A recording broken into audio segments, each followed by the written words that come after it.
ನಮ್ಮ ಪ್ರೀತಿಯ ವೀಕ್ಷಕರಿಗೆ ನಮಸ್ಕಾರಗಳು. ಇಂದ್ರಾಣಿ ವ್ಲಾಗ್ಸ್ಗೆ ಸುಸ್ವಾಗತ. ಇಂದ್ರಾಣಿ ವ್ಲಾಗ್ಸಲ್ಲಿ ಇವತ್ತು ನಾನು ಕ್ಯಾರೆಟ್ ಮಿಲ್ಕ್ ಜ್ಯೂಸ್ ಮಾಡೋದನ್ನು ತೋರಿಸ್ತಿದ್ದೀನಿ. ಹೇಗೆ ಅಂತ ತೋರಿಸ್ತಿದ್ದೀನಿ. ಮೊದಲಿಗೆ ನಾವು ನೋಡೋಣ ಬನ್ನಿ ಹೇಗೆ ಮಾಡೋದು ಅಂತೇಳಿ. ನಾನು ತುಂಬ ಚೆನ್ನಾಗಿದ್ದೀನಿ, ನೀವು ಚೆನ್ನಾಗಿದ್ದೀರಾ ಅಂತ ಅಂದ್ಕೊಳ್ತೀವಿ. ದೇವರ ಕೃಪೆಯಿಂದ ನಾನು ಚೆನ್ನಾಗಿದ್ದೀನಿ. ನಿಮ್ಮ ಪ್ರೀತಿ ವಿಶ್ವಾಸ ನನಗೆ ಸದಾ ಹೀಗೆ ಇರಲಿ ಅಂತ ಅಂದ್ಕೊಳ್ತೀನಿ. ತರಕಾರಿ ತೊಗೊಂಬಂದಿದ್ದೆ, ಅದನ್ನು ತೋರಿಸಿದ್ದೀನಿ ಅಷ್ಟೇ. ಇದು ಇವಾಗ ನೋಡಿ ಕ್ಯಾರೆಟು, ನನ್ನ ಮನೆಯಲ್ಲೂ ಸ್ವಲ್ಪ ಕ್ಯಾರೆಟ್ ಇತ್ತು. ಕ್ಯಾರೆಟ್ ಏನು ಮಾಡೋದು ಅಂತೇಳಿ ತರಕಾರಿ ತಂದಲ್ಲ, ಫ್ರೆಶ್ ಆಗಿದ್ದಿದ್ದು ಕ್ಯಾರೆಟನ್ನ ಎತ್ತಿಟ್ಟೆ. ಮತ್ತು ಇಷ್ಟೊಂದು ಕ್ಯಾರೆಟ್ ಇತ್ತಲ್ಲ, ಏನು ಮಾಡೋದು ಅಂತೇಳಿ ಕ್ಯಾರೆಟ್ನ ಕಟ್ ಮಾಡ್ಕೊಂಡಿದ್ದೀನಿ. ಕ್ಯಾರೆಟ್ನ ಕಟ್ ಮಾಡಿಕೊಂಡು ನಾನು ಇದೊಂದು ವೀಡಿಯೋದಲ್ಲೇ ನೋಡಿ ಮಾಡ್ತಿರೋದು. ನಾನೇನೋ ಹೊಸದಾಗಿ ನಾವೇನೋ ಕಲಿಯೋದಕ್ಕೇನಿಲ್ಲ. ನಾವು ಒಂದು ವೀಡಿಯೋನ ಪೂರ್ತಿ ನೋಡಿದಾಗ ನಮಗೆ ಏನು ಮಾಡ್ಬೋದು ಅನ್ನೋದು ಗೊತ್ತಾಗುತ್ತೆ ಅನ್ನೋ ಉದಾಹರಣೆ ಇದೆ ಅಂದ್ಕೊಳ್ಳಿ.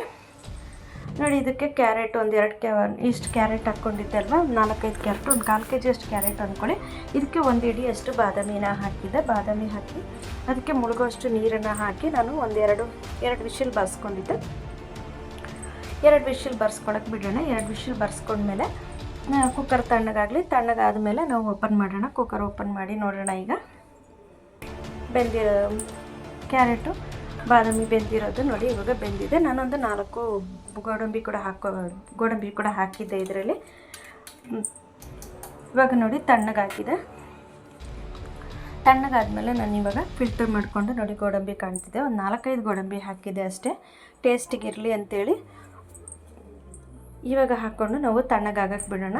ತಣ್ಣಗಾಗಕ್ಕೆ ಬಿಟ್ಟು ಮತ್ತು ಬಾದಾಮಿ ಸಿಪ್ಪೆ ಎಲ್ಲ ಸುಲ್ಕೊಳ್ಳೋಣ.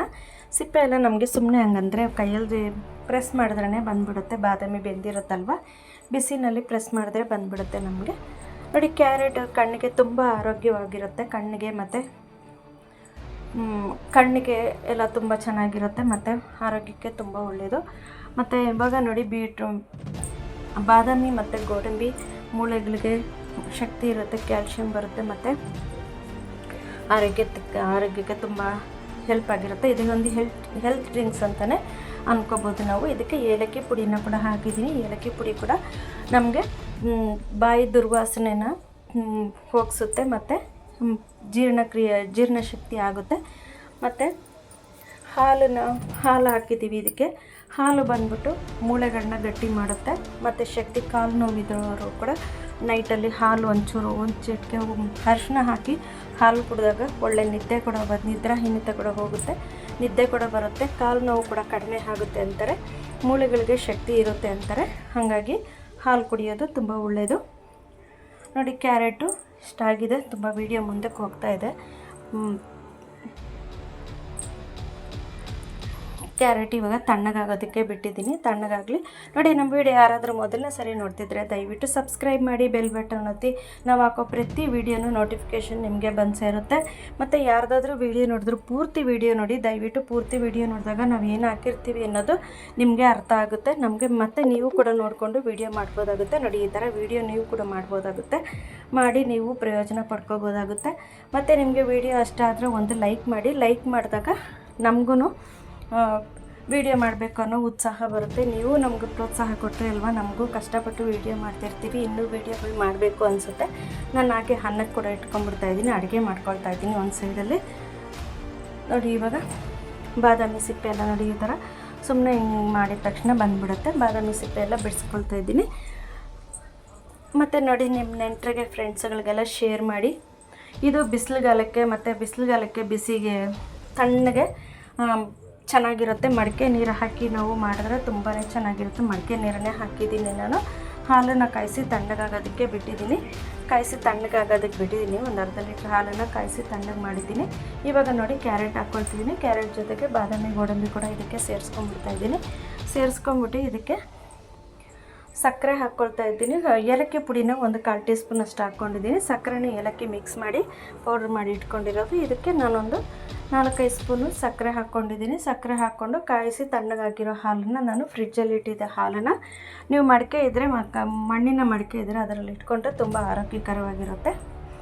ಇದನ್ನು ನಾವು ನೈಸಾಗಿ ರುಬ್ಕೊಂಬರೋಣ. ನೋಡಿ, ಈ ಥರ ನೈಸಾಗಿ ರುಬ್ಬಿದೆ. ಆದರೂ ಬಾದಾಮಿ ಒಂದೊಂದು ಇರುತ್ತೆ. ಬಾದಾಮಿ ಬೇಕಾದ್ರೆ ಕಟ್ ಮಾಡಿ ಹಾಕ್ಕೊಂಡ್ರೆ ನಿಮಗೆ ನೈಸಾಗಿ ಬಂದುಬಿಡುತ್ತೆ. ನೋಡಿ, ಈ ಥರ ಮಾಡಿಕೊಂಡು ನಾವು ಇವಾಗ ಹಾಲು ಜೊತೆಗೆ ಮಿಕ್ಸ್ ಮಾಡ್ಕೊಳ್ಳೋಣ. ನೋಡಿ, ಇಷ್ಟಾಗಿದೆ. ನನಗೆ 1 ಕಪ್ಪಿನಷ್ಟು ಬಂದಿದೆ. ಇವಾಗ ಇದಕ್ಕೆ ಹಾಲು ಮಿಕ್ಸ್ ಮಾಡ್ಕೊಂಬಿಡೋಣ. ಹಾಲು ಮಿಕ್ಸ್ ಮಾಡಿಕೊಂಡು ನಾವು ಸ್ವಲ್ಪ ಗಟ್ಟಿಯಾಗೆ ಮಾಡಿಕೊಂಡ್ರು ಪರವಾಗಿಲ್ಲ, ಇಲ್ಲ ನಿಮಗೆ ಸ್ವಲ್ಪ ತೆಳ್ಳಗೆ ಮಾಡಿ, ತುಂಬ ತೆಳ್ಳಗೆ ಮಾಡಿದ್ರೆ ಚೆನ್ನಾಗಿರೋದಿಲ್ಲ, ರುಚಿ ಇರೋದಿಲ್ಲ. ನೋಡಿ ಇಷ್ಟಾಗಿದೆ. ಇದಕ್ಕೆ ನಾನೊಂದು ಅರ್ಧ ಲೀಟ್ರಷ್ಟು ಹಾಲು ಹಾಕ್ಕೊಂಡಿದ್ದೆ. ಅರ್ಧ ಲೀಟ್ರ್ ಹಾಕಿಲ್ಲ, ಅರ್ಧ ಲೀಟ್ರಿಗೂ ಸ್ವಲ್ಪ ಕಡಿಮೆ ಹಾಕಿದ್ದೀನಿ. ನೀರೇನೂ ಹಾಕಿಲ್ಲ ನಾನು ಇದಕ್ಕೆ. ಕ್ಯಾರೆಟ್ ಬೇಯಿಸೋದಕ್ಕಿರೋ ನೀರನ್ನು, ಕ್ಯಾರೆಟ್ ಬೇಯಿಸಿರೋ ನೀರನ್ನು ಕೂಡ ಪಕ್ಕಕ್ಕೆ ಇಟ್ಟಿದ್ದೆ, ಅದನ್ನು ಕೂಡ ಹಾಕಿಲ್ಲ. ಅದನ್ನು ಕೂಡ ಪಕ್ಕಕ್ಕೆ ಇಟ್ಟು ಮತ್ತು ಸಾರು ಮಾಡ್ತಿದ್ನಲ್ಲ ಅದರಲ್ಲಿ ಹಾಕ್ಬಿಟ್ಟೆ. ಇದಕ್ಕೆ ನೋಡಿ ಚಿಯಾ ಸೀಡ್ಸನ್ನ ಒಂದು ಸ್ಪೂನು ನೆನೆಯೋಕೆ ಇಡ್ತಾಯಿದ್ದೀನಿ. ನೆನೆಯೋಕ್ಕಿಟ್ಟು ಒಂದು 10 ನಿಮಿಷ ನೆನೆಯೋಕೆ ಬಿಟ್ಬಿಟ್ಟು ಆಮೇಲೆ ನಾವು ಇದಕ್ಕೆ ಸೇರಿಸ್ಕೊಳ್ಳೋಣ. ಒಂದು 10 ನಿಮಿಷ ಆಗಿದೆ ನೋಡಿ, ಚಿಯಾ ಸೀಡ್ಸ್ ನೆಂದಿದೆ. ನೆಂದಿದ್ಮೇಲೆ ಇದನ್ನು ಒಂದೊಂದು ಸ್ಪೂನ್ ಹಾಕ್ಕೊಳ್ತಾ ಇದ್ದೀನಿ. ಒಂದು ಸ್ಪೂನ್ ಹಾಕ್ಕೊಂಡು ಇದಕ್ಕೆ ಕ್ಯಾರೆಟ್ ಜ್ಯೂಸನ್ನು ಹಾಕ್ಕೊಳ್ಳೋಣ. ಚಿಯಾ ಸೀಡ್ಸ್ ಕೂಡ ನಮಗೆ ಸಣ್ಣ ಆಗೋದಕ್ಕೆ ಹೆಲ್ಪ್ ಆಗುತ್ತೆ ಮತ್ತು ಆರೋಗ್ಯಗಳಿಗೆ ತುಂಬಾ ಒಳ್ಳೆಯದು. ಇದು ನೋಡಿ ಒಂದು 3 ಗ್ಲಾಸ್ ಬಂದಿದೆ ನನಗೆ. ಒಂದು 2 ಗ್ಲಾಸ್ ಆಗಿದೆ. 3 ಗ್ಲಾಸ್ ಇಲ್ಲ, 2 ಗ್ಲಾಸ್ ಕರೆಕ್ಟಾಗಿ ದೊಡ್ಡ ಗ್ಲಾಸಲ್ಲಿ 2 ಗ್ಲಾಸ್ ಆಗಿದೆ. ಅರ್ಧ ಲೀಟ್ರಿಂದ 1 ಲೀಟ್ರ್ ಅಷ್ಟಾಗಿದೆ. ಅರ್ಧ ಲೀಟ್ರ್ ಗ್ಲಾಸ್ ಇದು. ನೀವು ಮನೇಲಿ ಮಾಡಿ ನೋಡಿ ಹೇಗೆ ಅನ್ನಿಸ್ತು ಅಂತ ಕಮೆಂಟ್ ಬಾಕ್ಸಲ್ಲಿ ತಿಳಿಸಿ. ನೀವು ಬಿಸಿಲಿಗೆ ತಣ್ಣಗೆ ನೀವು ಕೂಡ ಮಕ್ಕಳಿಗೆ ಮಾಡಿಕೊಡಿ, ಹೆಲ್ತಾಗಿರುತ್ತೆ. ಕ್ಯಾರೆಟ್ ತರಕಾರಿ ತಿಂದಾಗೂ ಆಗುತ್ತೆ. ನಮ್ಮ ವೀಡಿಯೋನ ಸ್ಕಿಪ್ ಮಾಡದೆ ನೋಡಿದ್ದಕ್ಕಾಗಿ ಧನ್ಯವಾದಗಳು ವೀಕ್ಷಕರೇ. ನಮಸ್ಕಾರ.